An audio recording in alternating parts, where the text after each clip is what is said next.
Você está no canal Eu Estudo a Lição com o pastor Samuel Camilo. Hoje é sexta-feira, dia 18 de outubro de 2024. E faremos um estudo adicional do nosso tema principal da semana, que foi a história de fundo, o prólogo. O texto que serviu como base para o nosso estudo durante toda a semana foi João capítulo 1, verso 1.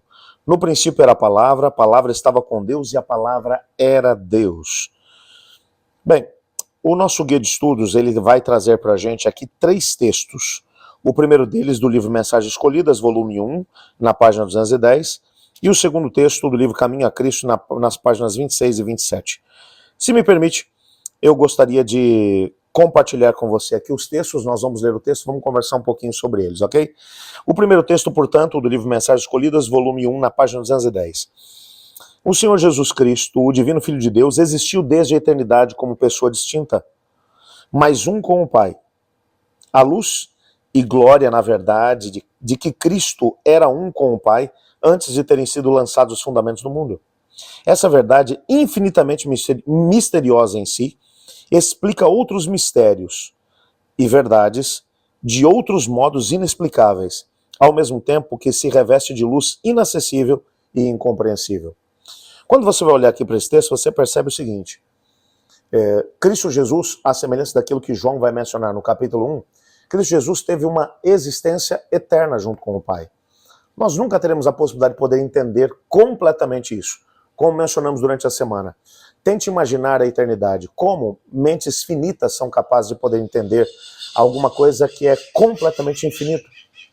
A nossa história, ela tem começo, meio e fim. Um dia nós nascemos, nós nos desenvolvemos, envelhecemos e morremos. Essa é a história da humanidade dentro do contexto do pecado. Mesmo num mundo perfeito, no caso de Adão, Adão teve um começo. Ele não teria fim. Ele continuaria vivendo para sempre junto com o Senhor Deus. Por causa da entrada do pecado, então a história da humanidade passou a ser contada com começo, meio e fim. Como a gente pode, com uma mente finita, entender um ser infinito?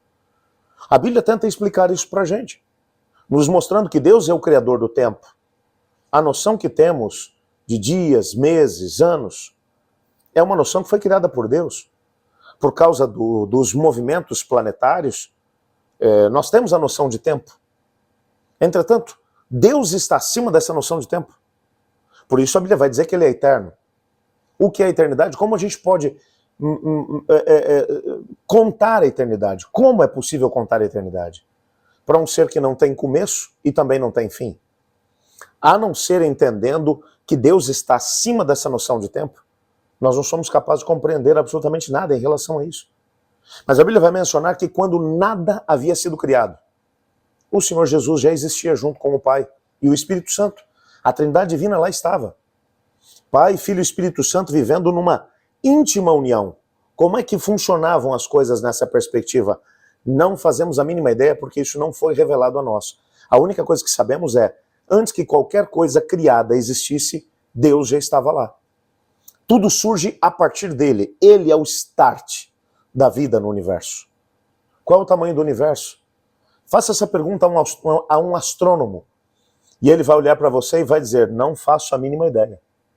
Porque a cada dia, conforme a humanidade consegue montar telescópios mais potentes, ou conforme telescópios que foram colocados, inclusive, em conexão com sondas espaciais, que vão tentando chegar a lugares cada vez mais distantes. Quando os astrônomos pensam, opa, agora nós chegamos no final do universo, eles descobrem que ainda tem mais uma infinidade adiante. Hoje, os astrônomos já sabem que existem mais estrelas no universo do que grãos de areia na praia. Você já experimentou fazer uma coisa? Experimenta só fazer isso. Chega na praia, encha a sua mão de areia. Depois coloque em cima de um papel e tente contar apenas quantos grãos de areia você consegue colocar na palma da sua mão. Já experimentou fazer isso? Você vai dizer, pastor, isso é loucura. Não, então tente imaginar quantos grãos de areia existem no planeta inteiro. Pois bem, se você conseguir contar tudo, existem mais estrelas nesse universo do que grãos de areia em todo o nosso planeta. Você é capaz de imaginar o tamanho desse Deus? O fato é que o universo é imenso, nós não somos capazes de mensurar sequer o tamanho do universo, quanto mais do Deus que criou esse universo. Cristo Jesus, portanto, ele é um com o Pai e o Espírito Santo em toda a eternidade. Como é que isso funciona? Nós não somos capazes de poder entender, mas a existência de Cristo, ela é contada como uma existência eterna. Outros dois textos que vão aparecer, ambos do livro Caminho a Cristo. O primeiro deles na página 26, que vai dizer assim: Cristo deve ser revelado ao pecador como Salvador que morreu pelos pecados do mundo. Ao contemplarmos o Cordeiro de Deus na cruz do Calvário, o mistério da redenção começa a ser revelado na nossa mente. E a bondade de Deus nos leva ao arrependimento. Cristo manifestou um amor que está para além da nossa compreensão. Tudo aquilo que foi revelado por Deus no contexto do Evangelho de João vai se centralizar na cruz. É por isso que logo no prólogo você já encontra a ideia da cruz. Cristo nasceu para poder morrer. Ele veio de uma existência eterna junto com o Pai. Ele que é o Criador de mundos.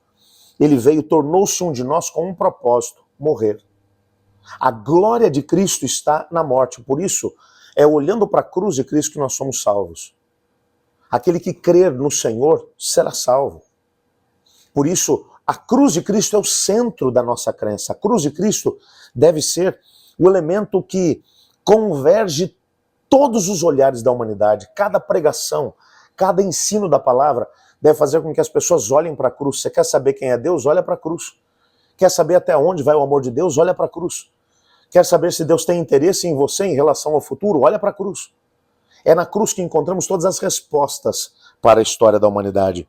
E o texto continua agora na página 27 do livro Caminho a Cristo, que diz assim: é verdade que as pessoas às vezes se envergonham dos seus pecados e abandonam alguns dos seus maus hábitos antes mesmo de perceberem que estão sendo atraídas para Cristo.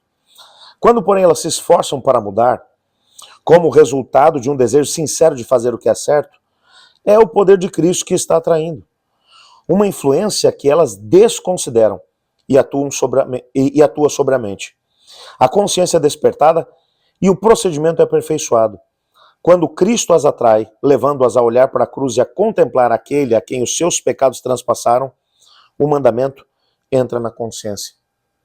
Nesse texto nós percebemos o seguinte: toda mudança de vida que existe no ser humano é a ação de Cristo Jesus através do Espírito Santo agindo em nós. O poder que muda as pessoas é o poder que provém da cruz. É porque Cristo Jesus morreu na cruz do Calvário que nós temos hoje o poder de vencer o pecado. Ah, pastor, mas a gente nunca vai deixar de pecar até Jesus voltar. Não, isso é uma realidade. Nossa natureza é falha e pecaminosa. Mas uma coisa é fato: quando nos relacionamos com Cristo, o poder que provém de Cristo age na nossa mente e há uma mudança gradual que vai acontecendo na nossa vida.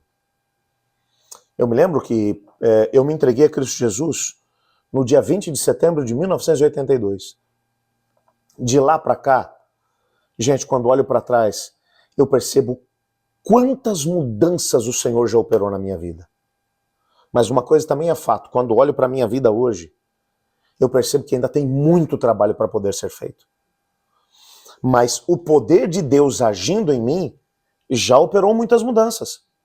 E isso me faz acreditar que, continuando a me relacionar com Cristo, a olhar para a cruz, eu ainda vou conseguir alcançar maiores vitórias. Alcançarei todas? Não. A vitória final será dada à humanidade quando Cristo Jesus voltar, e então a nossa natureza será completamente transformada. E aquilo que é pecaminoso vai ser completamente modificado. E seremos perfeitos como perfeito era nosso pai Adão, quando foi criado por Deus. Até lá, podemos ter a certeza de que o poder que precisamos para vencer provém da cruz de Cristo. Permita que Cristo Jesus transforme a sua vida, que o poder que vem da cruz, que transforme você. Será que estou falando para alguém que está precisando de alguma vitória específica na sua vida? Alguém que precisa de poder e força para ultrapassar problemas e dificuldades? Deus olha para você e diz: eu posso vencer por você. Eu posso te ajudar a alcançar as vitórias. Não desista. Creia no Senhor. Ore comigo. Obrigado, Senhor, por tua palavra e por sabermos que Cristo Jesus tem todo o poder no universo e que através da morte dele na cruz do Calvário podemos ter o poder para vencer a nossa natureza pecaminosa. Ajuda-nos a permanecermos em Cristo e a cada dia alcançarmos as vitórias que precisamos para aquele dia. Pedimos também que o Senhor possa ler nossa mente, nosso coração e responder aos pedidos que nós colocamos diante do Senhor. Opera de forma extraordinária, Pai, pois é em nome de Jesus que oramos. Amém. Eu estudo a lição e você?